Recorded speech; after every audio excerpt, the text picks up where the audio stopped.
Посмотрите, какие грязные обочины, где кое-как припаркованы машины. Вот здесь все обледенело, куча льда, его нужно постоянно чистить. Удивительно, как по такому льду женщины на каблуках еще ходят. Да, вообще с вывесками полнейший бардак. У одних такая вывеска, у других другая вывеска. Конечно же, в Новосибирске не обошлось без уродливых надземных переходов. Видите, в каком состоянии находится общественный транспорт? Какие-то маршрутки, которые останавливаются посреди дороги, автобусы все разные, нет никакой единой системы.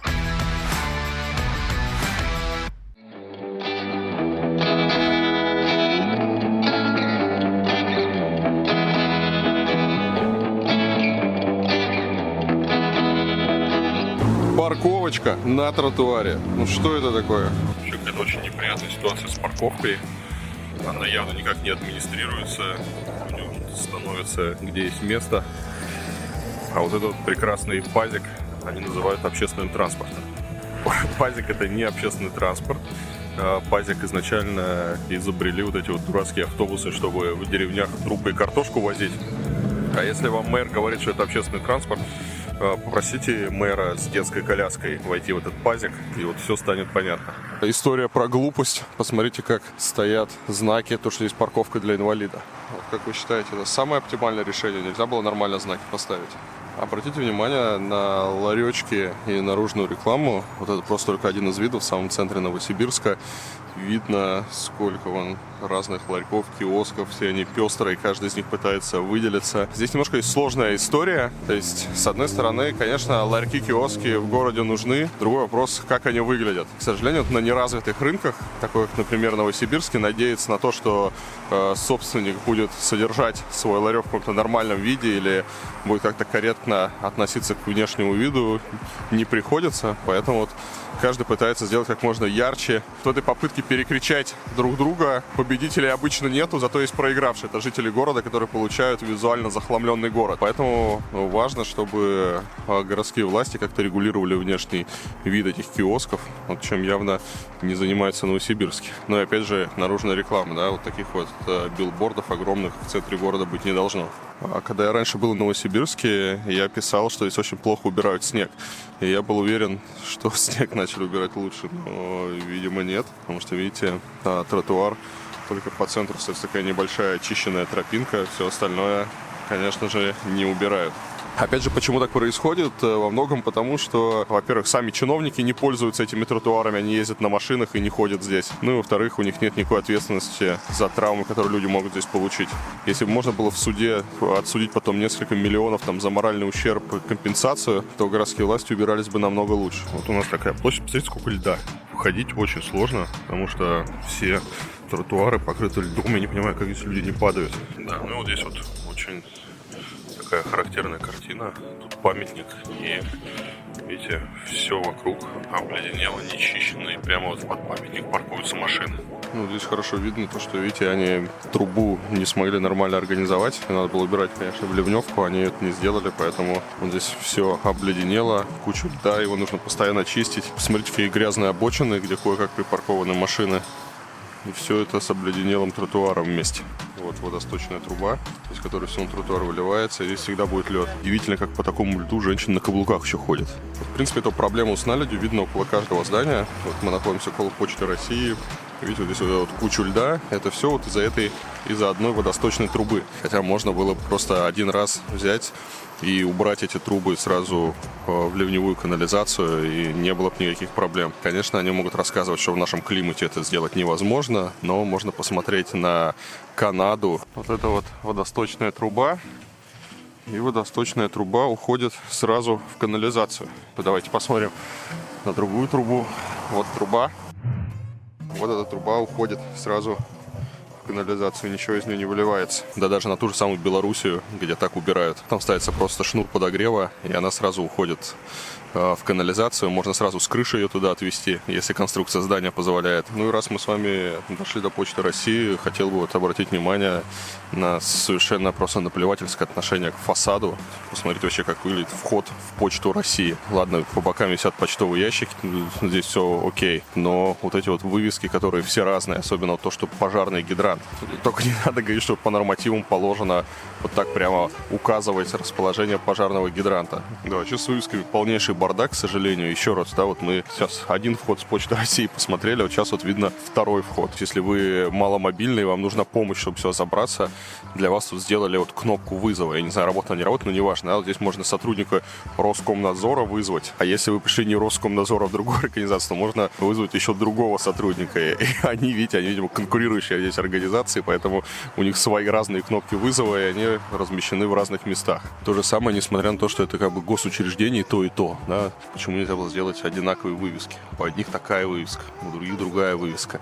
У Почты России вот третья вывеска. Так быть, конечно, не должно. Достаточно было просто пригласить дизайнера, который бы привел все вывески к единому виду, и навести порядок, здание смотрелось бы гораздо опрятнее. О, друзья, это гостиница «Центральная». Я когда первый раз приехал в Новосибирск, я остановился в этой гостинице и был неприятно удивлен, что, по крайней мере, вот тогда там были дежурные по этажу. Там сидела какая-то тетушка, которая предупредила меня, что, во-первых, этаж закрывается в 11 вечера. Во-вторых, она меня так намекнула, что если я хочу проводить женщин в гостиницу, то это нужно делать обязательно через нее. Просто так проституток водить в эту гостиницу нельзя. Кстати, очень круто то, что сохранилась советская вывеска. Смотрите, какой вообще потрясающий шрифт. Косметологический кабинет. Про вывески я рассказывал на примере того, что мы сделали в Сыктывкаре. Вот люди не всегда понимают вообще, зачем эти вывески сохранять и что в них цена. Ну, какая-то, советская вывеска, надо ее снять и повесить там что-то другое. А между тем, это очень важный элемент городской среды, который, вот, чтобы сохранять идентичность места, потому что она висит здесь десятки лет, многие поколения выросли, многие помнят здесь этот косметологический кабинет. Может быть, его уже нету здесь давно, ну, его, конечно, здесь уже нету, но, тем не менее, он здесь когда-то был, и вы сами, например, знаете, что в старых, в каких-то городах, в старых домах люди помнят, вот здесь был магазин, там, «Океан», а здесь было какое-то кафе еще в советское время. Вот. И такие вывески, как часть какой-то городской истории, которые напоминают людям, они им дарят какие-то впечатления, эмоции, воспоминания.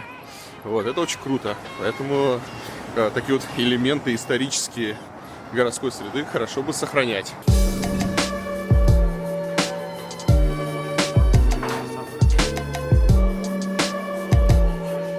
10 тысяч ложек. 10 тысяч ложек, да. А кто их вешал? Специально обученные люди. Сколько? Полгода? Нет, как это можно с ума сойти? Там же в каждой дырочка. В каждой сначала посверлили дырочку, надели на скрепочку. Здесь натянута сетка, и натянута она специально вот под таким, волной. Ага. Вот, но ложки, они все направлены в одну сторону. Ну, некоторые уже повернулись. Да. Но это мы же их все равно периодически моем. Еще одна история, которая связана, более-менее с Сибирью, это самовары. То есть это такая общероссийская концепция, но к Сибири она очень хорошо подходит.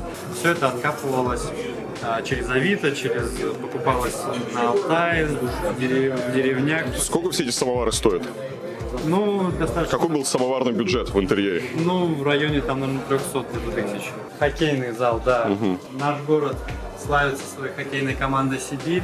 Вот, зал оформлен в стиле хоккейного клуба. Вот, а здесь на шлемах расписываются звезды. Вот из последних Филипп Киркоров у нас на прошлой неделе был.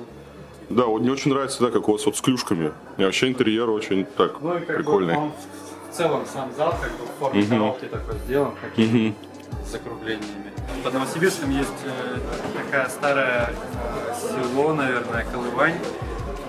И там был брошенный дом. Его разобрали и вот создали здесь.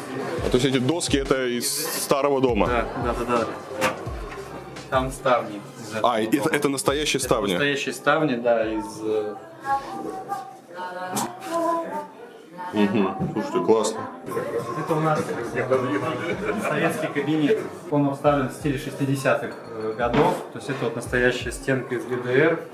У многих, я думаю, дома подобная была. Есть у них такая, рюмочки такие, как в советское время, как у наших бабушек с дедушками. Его преимущество, что можно зайти, минуя весь ресторан из гостиницы. То есть, когда губернатор или мэр, они же у вас обедают? Периодически. Они приходят вот через эту дверь? Нет, они люди публичные, они приходят, как все. А кто у вас такой самый высокопоставленный гость, который был там? Президент? Только Песков? Да. Это несерьезно. Сам нет. Как есть. У нас здесь целая водочная комната, коллекция. Это как у доктора Живаго у Рапопорта, там тоже есть эта водочная комната. Валенки? Да, зимой у нас здесь валенки, летом здесь будут лейки, осенью соленья, банки с соленьями, сами визурами. Мы с вами дошли к одной из главных достопримечательностей Новосибирска. На этом месте при впадении реки Каменка в реку Обь 30 апреля 1893 года пришвартовался первый отряд квалифицированных рабочих железнодорожников, прибывший для постройки железнодорожного моста для Транссибирской магистрали. Поселок мостостроителей стал началом города Новосибирска. Мост строился по проекту инженеров Белолюбского и Богуславского. 20 июля 1994 года состоялась закладка первого камня в кессон моста и отслужен торжественный молебен с присутствием губернских и строительных властей. Это был первый железнодорожный мост через Обь. Мост прослужил более 90 лет. В 1980-е годы рядом были смонтированы новые железнодорожные фермы. В 1991 году движение поездов по старым пролетам прекратилось. В 2001 они были разобраны. Оригинальная ферма первого моста сохранена на набережной в виде памятника. Вот здесь виден новый мост. Видите, они построили новый мост. Вот через Обь, который идет вон там вот, за елочкой. Но вот один из пролетов, они где как памятник. И это, ребята, очень крутой памятник, потому что это не какой-то там очередной истукан, а это прямо вот пролет железнодорожного моста. История города. Вот это круто. Вот такие памятники, они действительно украшают город. Они интересные, они вызывают какие-то эмоции. Хочется про них что-то прочитать, узнать побольше. И это гораздо лучше всех этих истуканов, которые сейчас плодят по всей стране.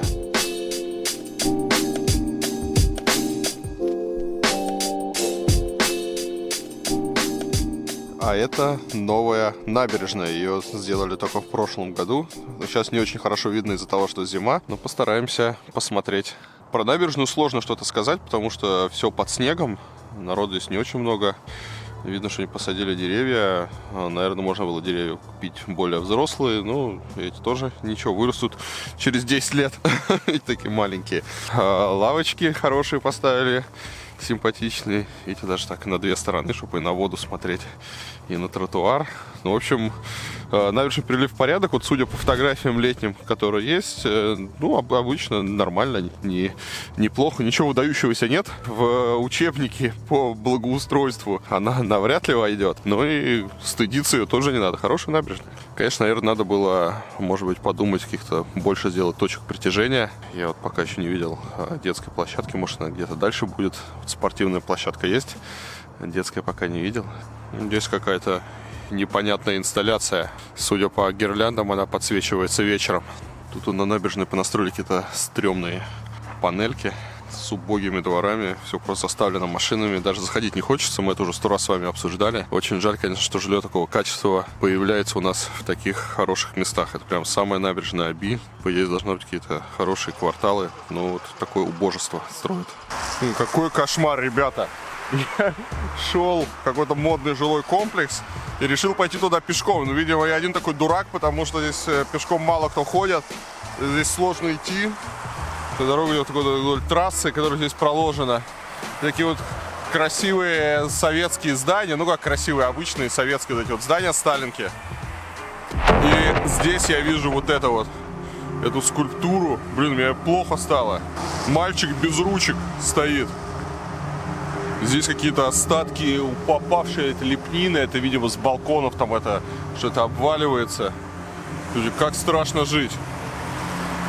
О, мой автобус. Вот пока я мальчика снимал, мой автобус уехал в светлое будущее, а я остался на пыльной обочине истории. Конечно же, в Новосибирске не обошлось без уродливых надземных переходов, которые все грязные, ими невозможно пользоваться. Забраться сюда там с велосипедом вообще нельзя. Они еще сделали глухие стены, чтобы их не мыть, и дополнительно можно было повесить рекламу. Значит, такое вот убожество, чтобы перейти дорогу. Естественно, многим людям теперь переход дороги стал просто недоступен. Например, пожилым людям, больным людям. А если у вас вещи, там велосипед, детская коляска, здесь не каждая проедет. Ну и вообще эти рельсы опасны для детской коляски, можно оступиться, и такие не рекомендуется делать пандусы. При том, что здесь жилые дома, там у нас набережная, и некоторые люди, наверное, хотят перейти дорогу, но не у всех теперь это получается. Зато есть теперь классное шоссе, которое, видите, здорово едет, нету пробок. А как людям переходить, никого не волнует. Это, к слову, о приоритетах. Если у тебя нет машины, ты здесь живешь, то вся эта среда, она провоцирует тебя скорее купить машину, пересесть на машину, потому что город делается явно не для людей. Город делается так, чтобы быть максимально комфортным для автомобилей. Поэтому, когда мы говорим о правильно расставленных приоритетах, таких вот ужасных конструкций быть не должно. Да, здесь, конечно, жесть. Люди вот бегут на посадку, здесь вот лед. Смотрите, как обледенелая вся остановка. Вот здесь вот просто лед. Автобусы не могут подъехать близко, потому что здесь какой-то упырь еще встал. То есть, чтобы вот подойти к автобусу, сейчас вот подойдет там автобус, маршрутка, не знаю, вы увидите, нужно, видите, спуститься по такому обледенелому склону. Вообще кошмар. Еще одна отличительность новосибирских автобусов. У них, видите, все стекла завешены какими-то объявлениями. Видите, в каком состоянии находится общественный транспорт? Какие-то маршрутки, которые останавливаются посреди дороги. Автобусы все разные. Нету никакой единой системы. Непонятно вообще, что придет, когда придет. Я уж даже молчу о том, что на остановке нету ни карты маршрутов, ни расписания, ни табло с информацией, когда у вас приедет автобус. Какие-то элементарные мелочи, которые должны быть. Вся эта среда, она провоцирует автомобилизацию. А потом все удивляются, а что это у нас столько машин, что это город весь стоит в пробках. Давайте расширим дороги, чтобы не было пробок.